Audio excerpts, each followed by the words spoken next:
Hej, jeg hedder Mikkel, og jeg er formand her i Assens Kabelklub. I Assens Kabelklub, der kører vi på wakeboard, på vandski, og så står vi på SUP sammen hernede ved vores sø midt i Assens. Ude på søen, der kan kun være en gang ad gangen, og det vil sige, at alle vi andre, vi sidder og kigger på vores venner, der er ude på vandet, og holder øje med dem og ser dem lave deres aktivitet. Og det betyder, at man har ret meget ventetid, og den ventetid, den bruger vi her i vores basecamp. Lige nu, der er vores basecamp en masse sand, og det er ikke det allerfedeste i hele verden. Vi ønsker os at bygge en stor træterrasse her ved vores klubhus, og så ønsker vi os at lave noget af den overdækket.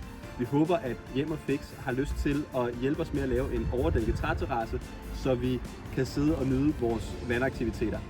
Træterrassen den bliver bygget af alle vores frivilliges rigtig gode kræfter, som også er dem, der har beklædt vores klubhus med træ, og som har indrettet klubhuset med, som er en container, som har indrettet vores container med alt det inventar, der er derinde. Vi har en masse gode frivillige kræfter, der nok skal få hjælpet os i mål, hvis Hjem og Fix vil hjælpe os med materialerne til vores terrasse. Hej.